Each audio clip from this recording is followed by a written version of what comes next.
ഇത്തവണത്തെ ക്രിസ്മസ് മോൻ നാട്ടിലാണ് കേട്ടോ സെലിബ്രേറ്റ് ചെയ്യുന്നത്. ലാസ്റ്റ് സെപ്റ്റംബറിലാണ് ഞാൻ മോനെ യു.കെയിൽ നിന്ന് നാട്ടിലാക്കി തിരിച്ചു വന്നത്. തിരിച്ചു വരുമ്പോൾ ഞാൻ കരുതിയിട്ടുണ്ടായിരുന്നില്ല ഇത്രത്തോളം മിസ്സിങ് കൂടെ ഞാൻ കടന്നു പോകേണ്ടി വരുമെന്ന് ഞാൻ ഒട്ടും പ്രതീക്ഷിച്ചിട്ടുണ്ടായിരുന്നില്ല. ഈ ഒരു ഫെസ്റ്റീവ് സീസണിൽ ഇവിടെ ഒത്തിരി ഒത്തിരി ചോക്ലേറ്റ്സും ഒരുപാട് ടോയ്സും ഒക്കെ എല്ലാ ഷോപ്പിലും അവൈലബിൾ ആയിരുന്നു.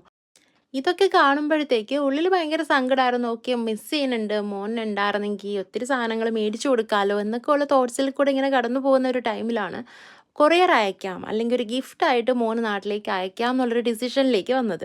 ഓഫ് കിട്ടിയ അന്ന് തന്നെ നേരെ പോയി ഷോപ്പിൽ നിന്ന് എല്ലാ ടോയ്സും ചോക്ലേറ്റ്സും പറ്റുന്നതൊക്കെ കളക്ട് ചെയ്യുമായിരുന്നു.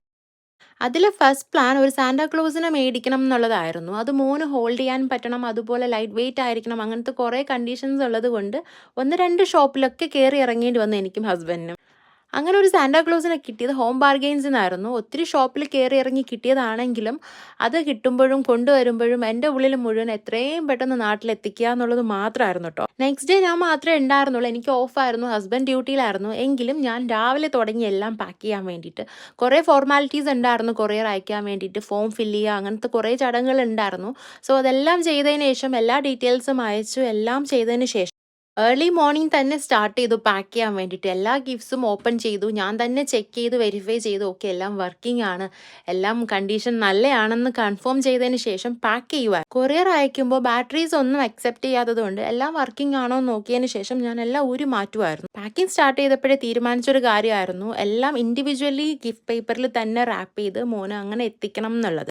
സോ ഓരോ ഗിഫ്റ്റും ഇൻഡിവിജ്വലായിട്ട് എടുത്ത് പാക്ക് ചെയ്ത് അത് എങ്ങനെയായിരിക്കും മോന് കിട്ടുമ്പോൾ, മോൻ ഓപ്പൺ ചെയ്യുമ്പോൾ എങ്ങനെയായിരിക്കും അവൻ്റെ എക്സ്പ്രഷൻ, എന്തോരം ഹാപ്പി ആയിരിക്കും ആൾ എന്നൊക്കെ ഉള്ള ഒരു ഇമാജിനേഷനിലാണ് കേട്ടോ മൊത്തത്തിൽ ഞാൻ പാക്ക് ചെയ്തത്. എല്ലാം പാക്ക് ചെയ്ത് ഒരു ബിഗ് ബോക്സിലാക്കി ഫുൾ റാപ്പ് ചെയ്തു. ഹസ്ബൻഡ് നെക്സ്റ്റ് ഡേ ഓഫായിരുന്നു. സോ നെക്സ്റ്റ് ഡേ ആണ് അവർ കളക്ഷൻ ഡേറ്റും തന്നിരുന്നത്. കളക്ട് ചെയ്ത് 14 ഡേയ്സിൽ മോൻ അത് അവിടെ റിസീവ് ചെയ്തിട്ടുണ്ടായിരുന്നു. റിസീവ് ചെയ്തതിന് ശേഷം മോൻ തന്നെയാണ് അത് ഓപ്പൺ ചെയ്യാനും ഒക്കെ ഇൻട്രസ്റ്റ് ആയിട്ട് നിന്നത്. ഇൻട്രസ്റ്റ് മാത്രമല്ല, ആൾ ഇച്ചിരി നിലവിളിയൊക്കെ ആയിരുന്നു അത് ഓപ്പൺ ചെയ്യാൻ അവൻ്റെ കയ്യിൽ കൊടുത്തില്ല എന്ന് പറഞ്ഞിട്ട്. ഫസ്റ്റ് ഓപ്പൺ ചെയ്ത് കിട്ടി അവൻ്റെ ബൈസൈക്കിൾ കണ്ടപ്പോൾ തന്നെ ആൾ ഭയങ്കര ഹാപ്പി ആയിരുന്നു. ഞാൻ എക്സ്പെക്ട് ചെയ്തതുപോലെ തന്നെ എനിക്കത് കാണാൻ പറ്റി. അതിനുശേഷം ഓരോന്നോരോന്ന് അവന് കൊടുക്കുമായിരുന്നു. പൊട്ടിച്ച് അച്ഛനും അമ്മയും കൂടെ പൊട്ടിച്ച് മോന് കൊടുക്കുമായിരുന്നു. ഞാൻ എല്ലാം ക്യാമറ വഴി കാണുമായിരുന്നു. വീട്ടിൽ ക്യാമറ വഴി എനിക്ക് കാണുമ്പോൾ എത്രത്തോളം ഹാപ്പി ആയിരുന്നു എന്നുള്ളത് പറഞ്ഞറിയിക്കാൻ കഴിയില്ല. ഫോട്ടോസ് ഞാൻ ആഡ് ചെയ്യുന്നുണ്ട്. എൻ്റെ കസിൻസാണ് കേട്ടോ എന്നെ ഹെൽപ്പ് ചെയ്തത് ഫോട്ടോസ് കിട്ടാൻ വേണ്ടിയിട്ടും എടുക്കാൻ വേണ്ടിയിട്ടും ഒക്കെ.